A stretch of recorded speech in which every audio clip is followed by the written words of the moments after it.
Welcome everybody. My name is Kyle Peer and I'm the superintendent of the Reynolds Homestead Forestry Center here in Kreitz, Virginia. We are one of the 11 agricultural research and extension centers run by Virginia Tech. Currently, we're standing in the Region Y20 site. We're going to talk a little bit about the research in here in a little bit.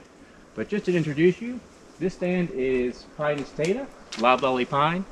Loblolly pine is the most important southern yellow pine in the southern United States. The native range is from Texas all the way up to Delaware, and if you look at a map, at the old historic range maps, we're actually just a little bit out of the historic native range of this pine. But as you can see, we can plant it here and it grows quite well. So just going over the site history, and this is the original Reynolds plantation.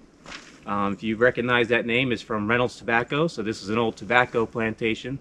So best guess, this is probably in its third crop of pine trees.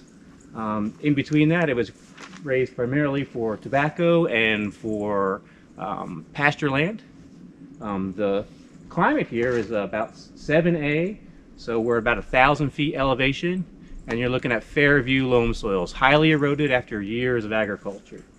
So just to follow along with the site history, the stand before this was a combination of white pine, loblolly, a loblolly pitch hybrid, and some native Virginia pine. So the whole site itself was about 50 acres. The site was initially cut in 2007 and a little bit into the spring of 2008. Following the harvest, we came in with a site prep spray. The site prep spray was, make sure, 4 quarts per acre of glyphosate, 4 quarts per acre of aminopyrrolid, and 20 ounces per acre of imazapar. And that site spray was done in September of 2008. The site prep is very important in this part of the country because you want to reduce any of the hardwood competition that may come in and interfere with the growth and yield of your next pine crop. Following that spray, we waited until the fall and we did a site prep burn in November of 2008. The purpose of the site prep burn was to come in and reduce any of the seed bank, reduce some of the material left behind after the spraying to help with the planting, and to reduce any sort of volunteer pine that was able to live through the different herbicide sprays. So following that spray, we came in February of 2009 and we did our planting. So the site itself, I said it's 50 acres, but 35 acres of it is the research plot that were used to test productivity in the loblolly pine. So the site is a split plot design. The first split is levels of silvicultural intensity. They're labeled as low and high. So the low treatment is what you would typically see in any commercial stand of loblolly grown throughout the Piedmont of Virginia, where you do the site prep spray, as I've already explained, you plant the trees, and then you usually wait the 25 years or 30 years before you do the harvest. The next treatment that we applied was a high silvicultural treatment. This was called, this would be the Cadillac version, not done commercially, but we wanted to see how far you could push the trees for the maximum growth. So in the high silvicultural treatment, we did as much weed control as necessary to make sure there was no hardwood competition throughout the life of the stand. And also in age 5 and age 10, we came in with 100 pounds of nitrogen per acre and 25 pounds of P per acre. That way the trees have everything they need to grow. Fertilization will not be the limiting factor for the growth of these trees. The next level of design was different spacings. So within those two levels of high and low treatments, we also have 250, 500, and 750 trees per acre. So within those treatments, another layer is 6 different genotypes. So we have the open pollinated of family, the MCP, or mass control pollinated, where we know the mother and the father could be any pollen that was in the orchard. And then the third layer is 4 different clones from that mother, where we know the exact identity of those clones. The beauty of using clones or varieties, depending on what you want to call them, where you're from, is these exact same clones are planted here and they're planted in North Carolina and Brazil. So by using these clones and varieties, we're able to eliminate all the genetic noise that may interfere with some of the data. So the growth and the yield you are seeing is truly a reflection of the silviculture and the environment that the trees are growing in.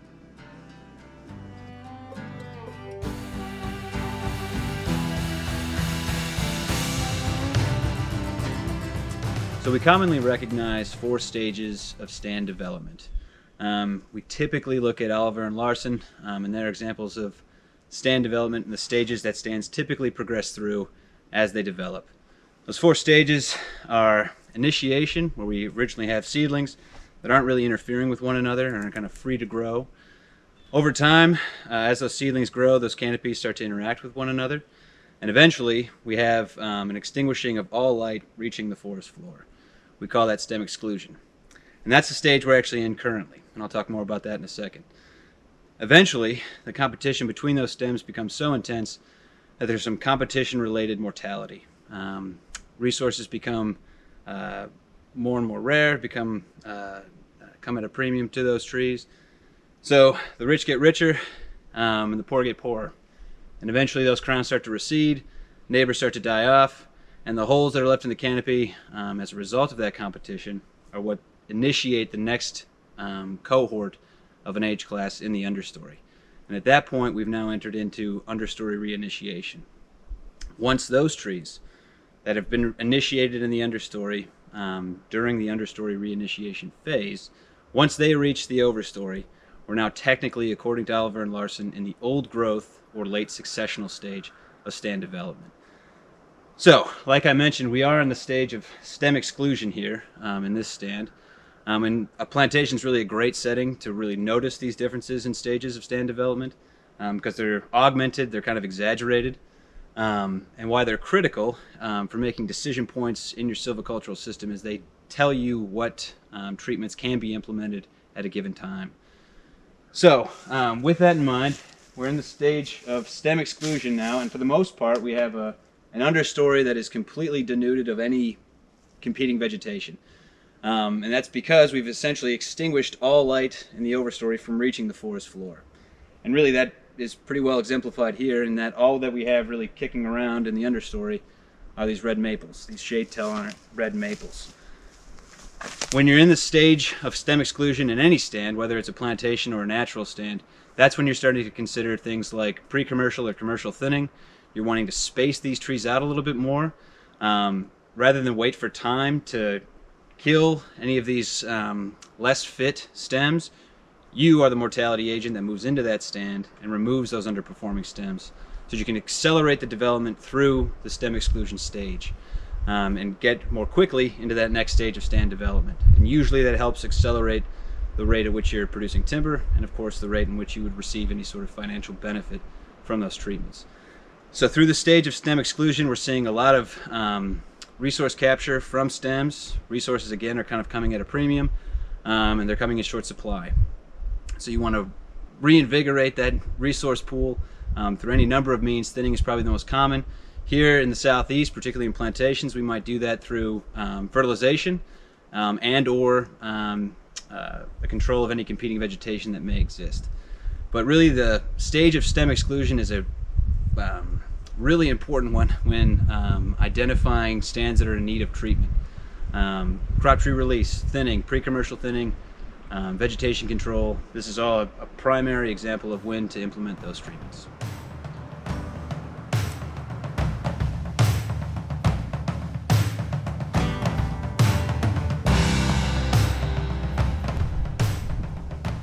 So in continuing our discussion about stages of stand development, we're now going to talk a little bit about the first stage, which is forest initiation, stand initiation. Basically we're talking about the stages from initial, either originating from seedling, whether that's planted or natural, and then progressing on until stem exclusion. So each of these stages can kind of drag or be accelerated depending on management, depending on site resources.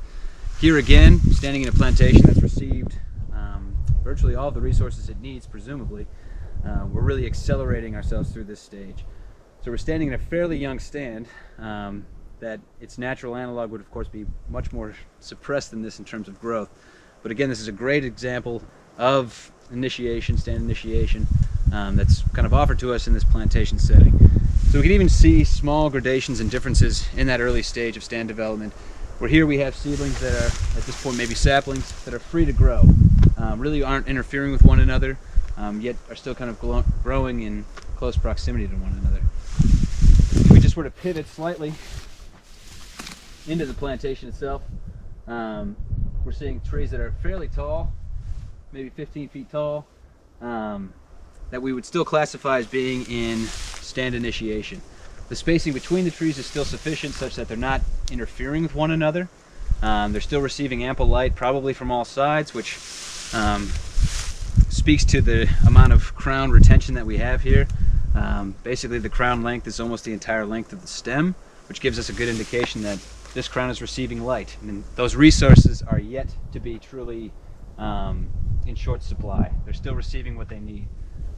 However, as these trees grow and as these branches elongate further into the inter-rows here, that competition will intensify, and those trees that are already dragging behind currently are going to start to lose out.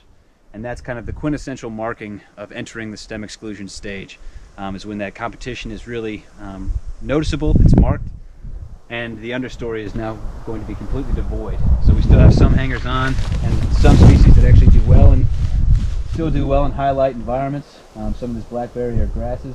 As soon as those lights shut off, those species are going to drop out and we're going to lose them entirely.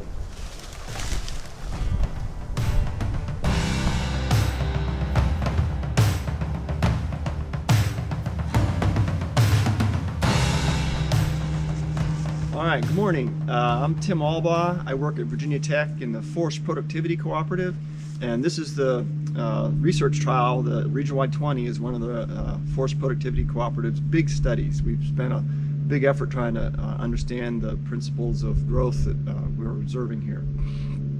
So one of the things I want to talk about first is really what drives growth in, well, really all plant species, but here we're going to be talking about loblolly pine. So if we think about what it is that drives growth, is we have the energy from the sun comes down, and that light energy is intercepted by the foliage. And so it's really important to understand how foliage grows and how it's going to affect the way trees may grow over time. So we have this site replicated in 3 places here in Virginia, also North Carolina, and then in Brazil. We see very good growth in Brazil, sometimes maybe twice as fast. So the trees here now are 12 years old. In Brazil, the trees are 2 years younger, but they're growing, if you do an age progression, as fast as 4 more years. So when the trees were age 12 here, trees in Brazil at age 8 were just as big. So they grow incredibly fast. One of the hypotheses that we have to explain this is that they're carrying more foliage. So if we think about what the foliage does, foliage intercepts the light, fixes the carbon, and then it becomes whatever plant part it gets partitioned to. So a hypothesis that we could examine would be that the trees in Brazil carry a lot more foliage. And so we want to think about how foliage on loblolly pine grows and develops. So here's a branch that we can look at. And on this branch here, this part here was produced in 2020. So right now this is November 2020, and so that was what was produced this year. This foliage here was produced last year. It was produced in 2019. And on this branch, you don't actually see anything that was produced in 2018 at this time. So that's all senesced. So what we're seeing here is this foliage that was produced in 2019 grew most likely, it was first formed in beginning in March or about that time, and now you can see how there's very few fascicles on here, and they're starting to come off. They come off quite easily, and so that the lifespan of that foliage is basically 2 growing seasons. So all of 2019, and then most of 2020, and now it's falling off. Occasionally, you'll get some foliage that will last into the next year, but that's pretty rare. And so what we see here is that we're getting basically at the peak, which would be in September, so you'll have all of the 2019 still on the tree, and the 2020 foliage would be then fully elongated and fully formed. So you have two cohorts of foliage. When we've looked at this type of development here in North America, this is what we've seen all over the studies that have been done here. Then we went and did this very similar type of assessments in South America, where the trees grow much faster, and we found that they have the same pattern of development. So the foliage, in terms of thinking about a hypothesis that might explain the growth differences, foliage is probably not doing it, based on what we've seen, based on our data so far. We haven't done these studies specifically on the site in Brazil that's associated with the Region Wide 20 yet. We haven't been able to arrange for the resources to get down there to do that. It takes, basically, you have to do this information, you have to follow these fascicles over the lifespan over those 2 years, and that takes a lot of effort. So we haven't been able to do that. But certainly, that was really instructive to us, that we can see that loblolly pine, even though it's extremely plastic in terms of its ability to respond to site resources, that the foliage longevity is the same whether you're growing it here in North America or as an exotic in some other part of the world.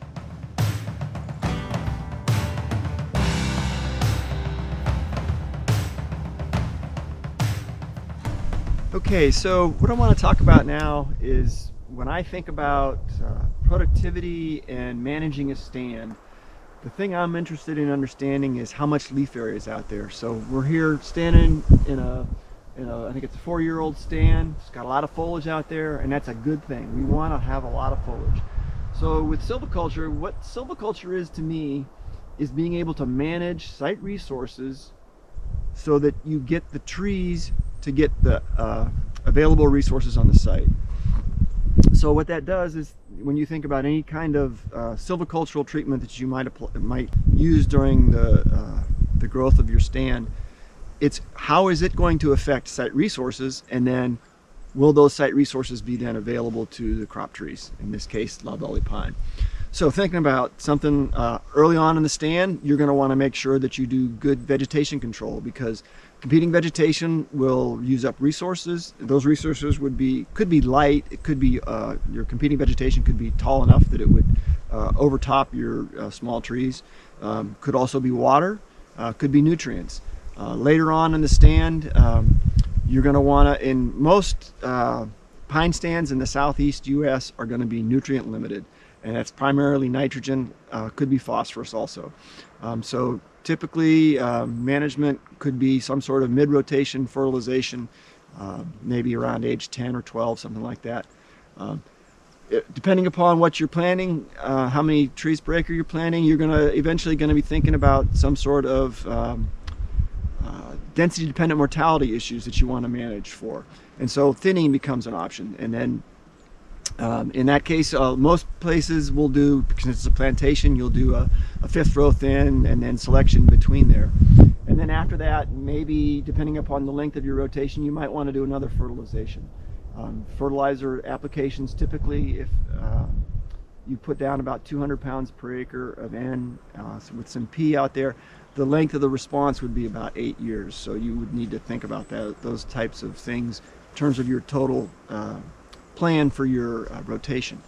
But what's really important is understanding leaf area and how all of those treatments are going to affect the leaf area.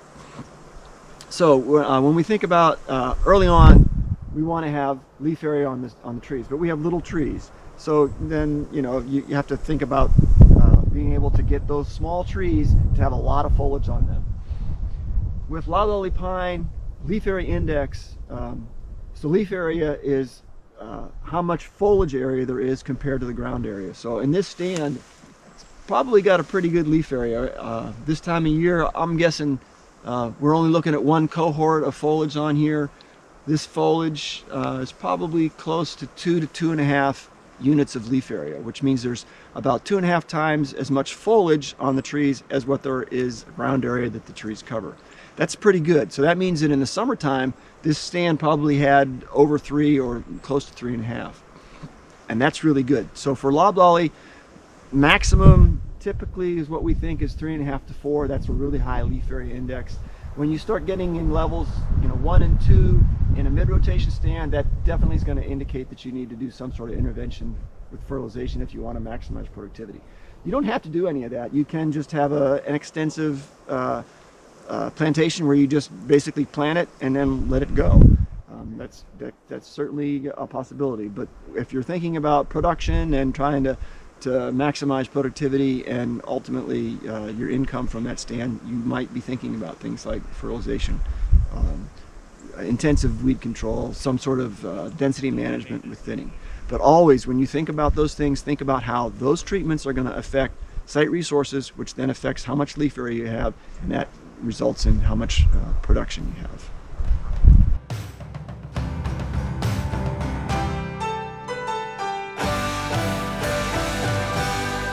Yeah, so remember, one of the other treatments we have on this site is we have the difference between low silviculture, high silviculture. Low silviculture, as you recall, has just competing vegetation control operationally applied prior to treatment, prior to planting, and then basically nothing after that. In the high silviculture, we have the same pre-treatment, pre-planting vegetation control, but then we had real aggressive competition control for the first 4 or 5 years until the crowns closed. And the result is what you see here, where now we're at age 12 and there's almost no competing vegetation here. So the reason we're doing this is that we wanted to allocate all of the site resources to the trees as opposed to the competing vegetation. When we go in a little bit here, we're going to walk into a low silviculture stand, and it's going to be very different, where you'll see quite a bit of competing vegetation. Even now in the dormant season, you'll be able to see the stems from the hardwoods, and you can see the residual of the herbaceous community that's still there.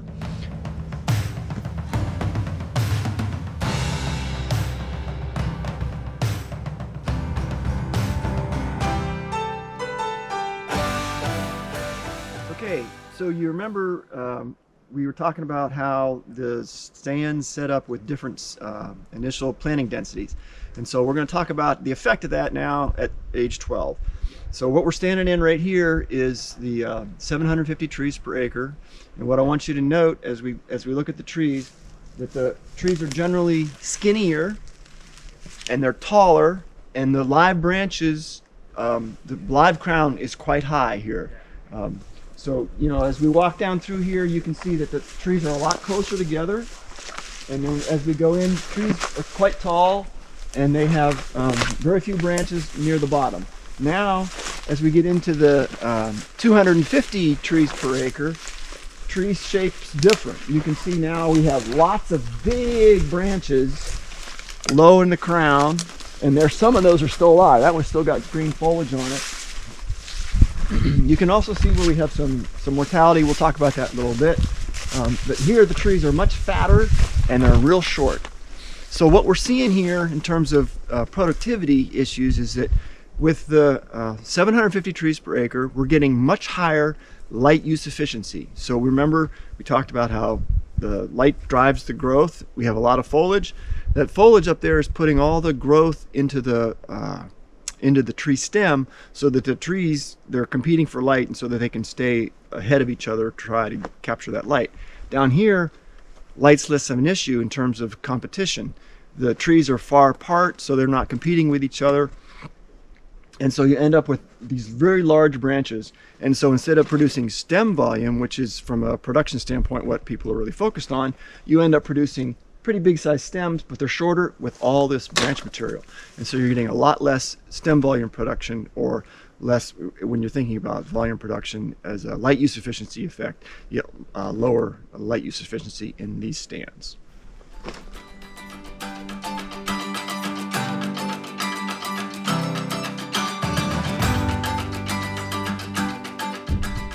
All right, welcome. Well, now we're standing in the middle of a shortleaf pine stand. Just to give you a little bit of the site history once again, this is a little different. So this particular stand was a tobacco field that was abandoned probably about 50 years ago. And of course, that tobacco field, once it was abandoned, it went through some succession. And in this part of Virginia, Virginia pine quickly came in and took over. So that Virginia pine stand grew for 45, 50 years. and as Virginia pine does, it's pretty short-lived and started to fall down. So we came in and harvested that stand, and we came back in with something a little different. We came in with shortleaf pine, Pinus echinata. Now, shortleaf pine has probably the widest range of the 4 southern yellow pines, but it's sort of fallen out of favor and has been reduced in numbers simply because of economics. Not that it's not a great tree for lumber and timber, but if you can grow a loblolly pine in a 25-year rotation, and you have to wait 35 to 40 years for a shortleaf pine rotation, you can see why many of the larger landowners and even the smaller landowners here in Virginia has switched their plantings to loblolly pine. So there's been a really strong push to try to get shortleaf pine back into the landscape, and that's what you're seeing here. So this site here is a total of 18 acres altogether. It was harvested in 2015. We came in and did a site prep spray of Garlon. We planted the trees, and then we did a release spray of Arsenal in 2016. And so that's the stand you'll see here today.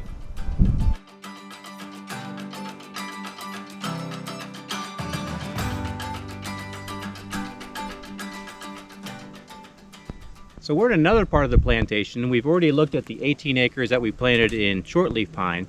So the entire clear cut altogether was about 30 acres. But rather than come in and just do the simple approach and just throw it all into loblolly or all into shortleaf, it's okay as a land manager to think about other things like habitat and edge and diversity. So what we did here is we took 18 acres and we showed you the shortleaf pine. We took another section about the same size and we planted that in loblolly pine. And then in these areas here, when we looked at it after cutting the timber, we realized we had a really good stocking of tulip poplar already in the ground, and we already had some tulip poplar sprouting. So in this section here, off you see in the camera angle, we didn't do anything. We just let it go. And this will be a nice little stand of hardwood. You can already see there's a nice layer of browse for the deer, some briars, and it just adds another layer of diversity and habitats to the research station. If you follow over to the left here, there's just another little section. We had some white oaks here. They didn't really have a lot of timber value, but they have a lot of wildlife value. So we looked at this collection of trees and we just decided to leave them. And you can see there's some diversity underneath. There's some oaks coming in, there's some maples, there's some tulip poplar. And the only difference was we just made sure that we didn't get any of the hardwood herbicides like the Garlon and the Arsenal. We left some buffers because if that got into the roots, it would have killed these hardwood trees. And so just keep those things in mind when you're looking at a clear cut. It's okay to put in a little more work and a little more effort and think about diversity and habitats when you're doing your management plan.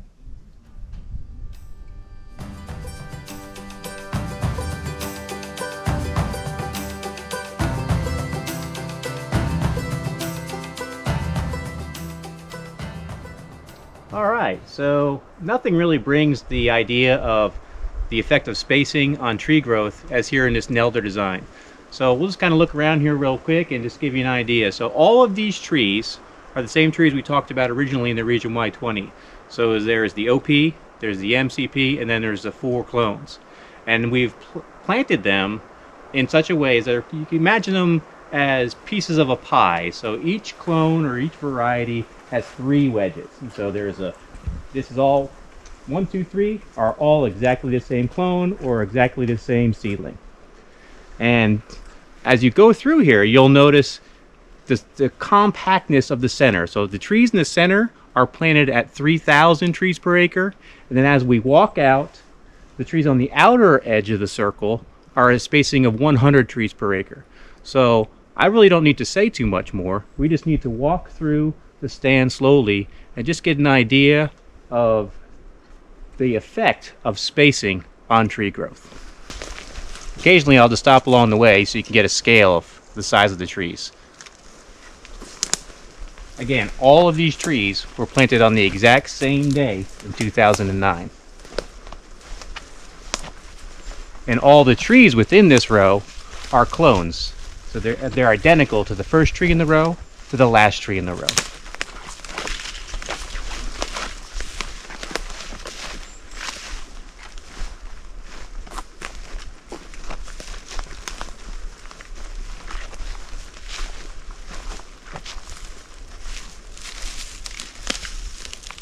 Exact same tree. The only difference is the amount of spacing between them.